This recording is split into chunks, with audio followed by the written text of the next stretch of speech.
Bharatiya Janata party के माननीय राष्ट्रीय प्रवक्ता श्री गौरव भाटिया जी आपको संबोधित करेंगे। मेरा विनम्र निवेदन है माननीय गौरव जी से कि आपको संबोधित करें। बहुत बहुत आभार संजय मयूख जी। सभी पत्रकार बंधुओं को भी नमस्कार। आज की ये प्रेस वार्ता बड़े ही भारी मन से कर रहे हैं और उसका कारण ये है कि राहुल गांधी कैम्ब्रिज यूनिवर्सिटी जाते हैं लंदन, और वहां पे एक सेमिनार होता है जिसका शीर्षक था आइडियाज फॉर इंडिया। विदेशी धरती पर अगर कोई नागरिक जाता है और जो धरती का पुत्र होता है, भारत मां से प्रेम करता है, वो अपने देश की एक ऐसी छवि प्रकाशित करता है जिससे कि ना केवल 135 करोड़ भारतीयों को, बल्कि जो भारतीय मूल के निवासी हैं और वहां के निवासी हैं, उनको भी लगे कि भारत कितना महान देश है। लेकिन ये आदत हो गई है राहुल गांधी और गांधी परिवार की, मोदी जी से नफरत की आग में जलते जलते वो भारत माता के खिलाफ ही वक्तव्य देने लगे हैं। और इस सेमिनार का शीर्षक कांग्रेस पार्टी को आइडियाज फॉर डिस्ट्रॉइंग इंडिया रखना चाहिए, क्योंकि यही उनकी मानसिकता है। भारत को नीचा दिखाओ, मोदी जी से नफरत करो। और इस बात पे अब भारत की जनता को शक नहीं रहा है कि Rahul Gandhi is a habitual offender. ये हर बार गलती करते हैं और दूसरी बार इनके सामने केवल एक ही लक्ष्य होता है कि अपनी पिछली गलती से बड़ी गलती मैं कैसे करूं। एक अपरिपक्व नेता, एक पार्ट टाइम पॉलिटिशियन, आप भारतीय जनता पार्टी का विरोध कर सकते हैं, स्वस्थ राजनीति का यह हिस्सा है, लेकिन आप हमारे देश के लिए, भारत के लिए अगर अपशब्द कहेंगे, बेबुनियाद आरोप लगाएंगे, तो ना केवल भारतीय जनता पार्टी पुरजोर तरीके से इसका विरोध करेगी। हमारा यह मानना है 135 करोड़ भारतीय जो हैं, वो आपकी इस नफरत की विचारधारा को नेस्त नाबूद कर देंगे।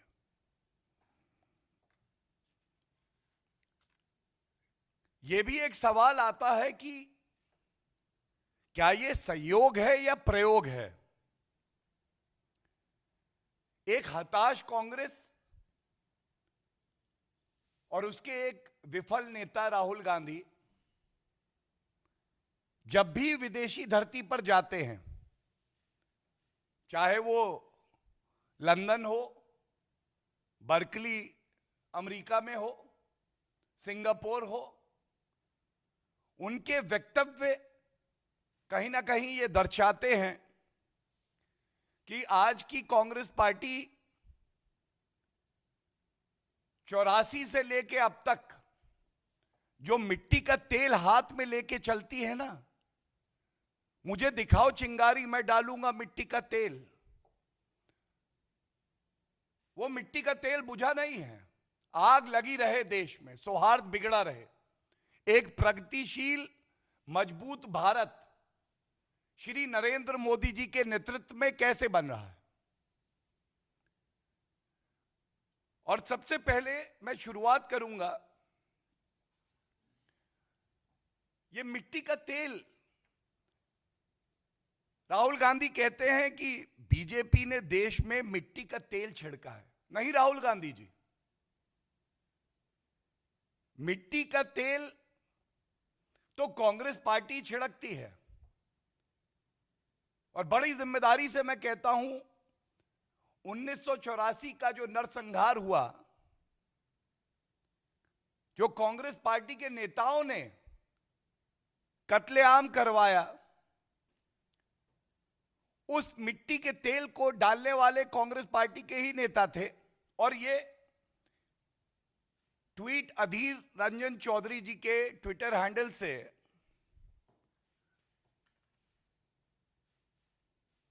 21 मई 2022 क्या कहता है?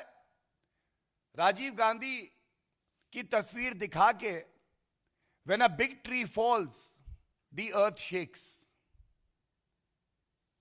जब बड़ा पेड़ गिरता है तो धरती हिलती है, और जब धरती हिलती है तो कुछ हजार नागरिक मार दिए जाते हैं। यह हालत है आज कांग्रेस पार्टी में, और यह कांग्रेस पार्टी के एक विफल पार्ट टाइम अपरिपक्व नेता मिट्टी के तेल की बात करते हैं। 8 साल विपक्ष में रहने के बाद कांग्रेस पार्टी को ऐसा लगने लगा है कि विपक्ष की केवल एक ही भूमिका होती है, हाथ में मिट्टी का तेल लेके चलो, लोगों को भड़काओ, दंगे बढ़ाओ। अगर विदेशी धरती पे हो तो भारत की सारी अच्छाइयों को छुपा के केवल बुराई करो, और वो भी झूठ बोलकर। नहीं राहुल गांधी जी, भारतीय जनता पार्टी से ही सीख ले लीजिए। विपक्ष में दशकों रहे, लेकिन हमेशा अगर भूमिका निभाई तो एक सकारात्मक विपक्ष की। सत्तारूढ़ कांग्रेस को कमियां तो बताई, लेकिन सत्ता का लालच नहीं था कि सत्ता पाने के लिए हम देश का नुकसान कर देंगे। दूसरी आपत्तिजनक टिप्पणी जो उन्होंने करी है, उन्होंने कहा कि भारत में पाकिस्तान जैसे हालात हैं। राहुल गांधी जी, यह भी हमें पता है कि आपको पढ़ने लिखने में ज्यादा रुचि नहीं है। मैं केवल आपको इतना बता दूं कि जब से भारत आजाद हुआ, सरकार किसी भी पार्टी की रही हो, हमेशा लोकतंत्र का राज भारत में रहा। और पाकिस्तान वो मुल्क है, आजादी के 75 वर्षों में आधे समय वहां पे तानाशाह हुकूमत रही। यहां पर भारत श्री नरेंद्र मोदी जी के नेतृत्व में आज पूरे विश्व को दिशा दे रहा है। चाहे वो पर्यावरण का मामला हो, चाहे आतंकवाद का मामला हो, और चाहे पूरे विश्व में वैक्सीन देकर वसुधैव कुटुंबकम की किसी ने बात को चरितार्थ किया हो, तो वो भारत है। और खबरदार राहुल गांधी, अगर एक आतंकिस्तान से, ऐसे मुल्क से जिसके पास इतने साधन भी नहीं है कि वो अपने देश को चला सके, भीख का कटोरा लेके कभी एक मुल्क की तरफ देखता है, दूसरे मुल्क की तरफ देखता है, उसकी तुलना आपने भारत से करी। भारत महान था, भारत महान है, और भारत महान रहेगा। और मुझे यह विश्वास है कि 135 करोड़ भारतीयों की यह बुलंद आवाज आप तक लंदन में भी पहुंचेगी। तीसरी बात जो उन्होंने कही है, वो उन्होंने कहा है कि भारत में लोकतंत्र खत्म हो गया है।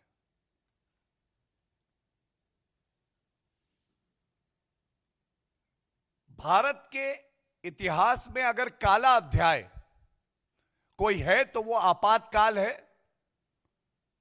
जो स्वर्गीय प्रधानमंत्री इंदिरा गांधी जी ने लगाया, तब लोकतंत्र पे एक हमला हुआ।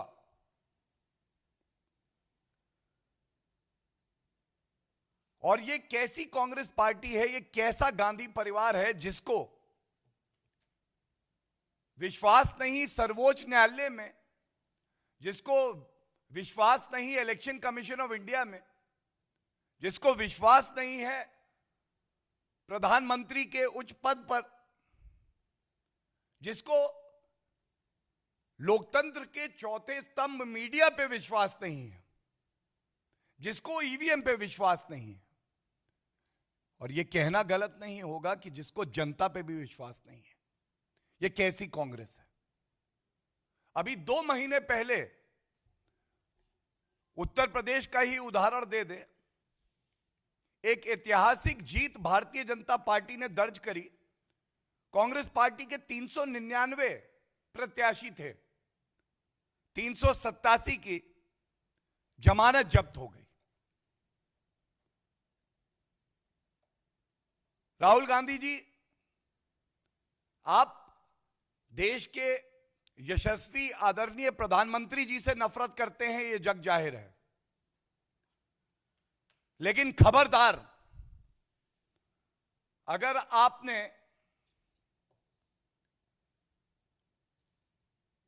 हमारे देश के खिलाफ एक शब्द भी कहा,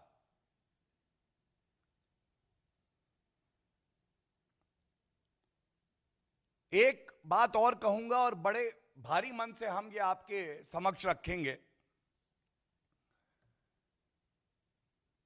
राहुल गांधी जी की राजनीति ऐसी हो गई है कि कोई पीएचडी के एग्जाम में बैठना चाहता है लेकिन किताबों से नफरत करता है और नर्सरी पास नहीं करी। विदेश नीति पे राहुल गांधी जी एबीसीडी नहीं जानते हैं,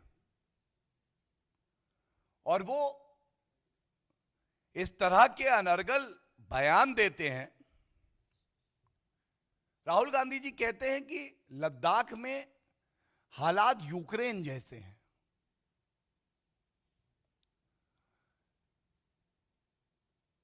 ये खुद में दिखाता है कि राहुल गांधी जी, आपको ना भारत की ताकत का पता है, ना विदेश नीति का ज्ञान है, और आपने ऐसा पाप किया है जो धुलने वाला नहीं है, क्योंकि यह सर्वविदित है। हमारे देश की वीर सेना के जवान कर्नल संतोष बाबू जी, इन्होंने शहादत दी भारत की धरती के लिए। भारत की ताकत यह थी कि जिस सेना को लगता था कि हम बहुत वीर हैं, उनको पीछे जाना पड़ा।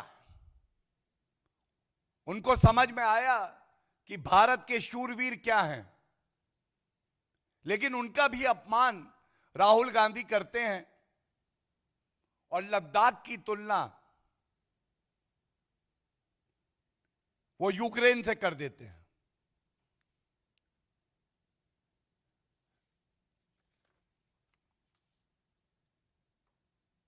मैं सिर्फ इतना ही कहूंगा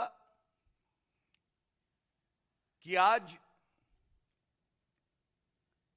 भारत श्री नरेंद्र मोदी जी के नेतृत्व में आगे बढ़ रहा है। आप अगर एक सकारात्मक भूमिका निभाएंगे तो भी ठीक, और अगर आप नहीं निभाएंगे तो भी भारत आगे ही बढ़ेगा। और अंत करूंगा यही याद दिलाते हुए, जब अनुच्छेद 370 जो कि एक ऐतिहासिक कदम था उसको हटाया गया, तो पाकिस्तान को बड़ी परेशानी हुई। पाकिस्तान ने एक डोजियर दिया था यूनाइटेड नेशंस में, उसकी तस्वीर मेरे पास है और उसके पहले पृष्ठ पर किसका वक्तव्य था? राहुल गांधी जी, आपका वक्तव्य था। आप पाकिस्तान से नजदीक हो गए, अपने देश और देशवासियों से दूर हो गए।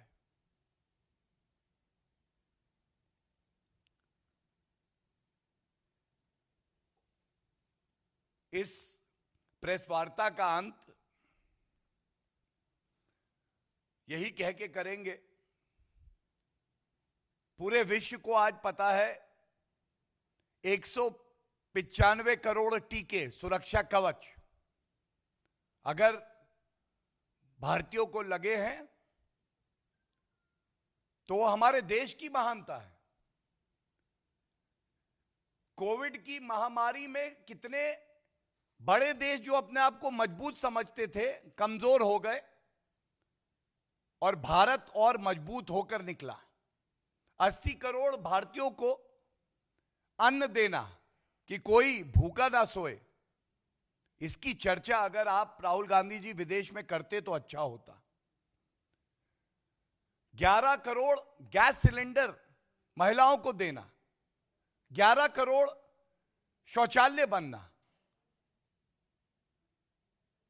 आप तुलना ऐसे देशों से करते हैं जिनकी मदद आज भारत कर रहा है।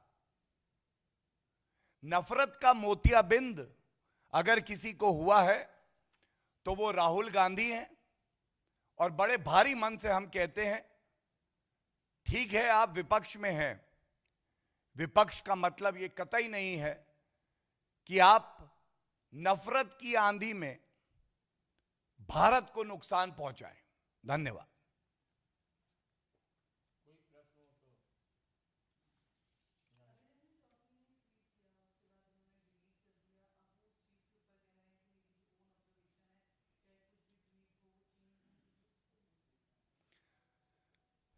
धन्यवाद। आपने जो प्रश्न पूछा वही ट्वीट मैंने सार्वजनिक किया था। ये जब पार्ट टाइम राजनीति आप करते हैं और नफरत से भरे होते हैं तो अक्सर आपका जो असली चरित्र है वो बाहर आ जाता है। कांग्रेस पार्टी के अंदर खाने में यही नफरत है, यही ट्वीट वहां चलते हैं, यही तस्वीरें वहां भेजी जाती हैं। बड़ा पेड़ गिरता है तो धरती हिलती है, हुआ तो हुआ, सैम पित्रोदा ने कहा था। तो आज ये दुखद है लेकिन आश्चर्यजनक नहीं है। Any other question?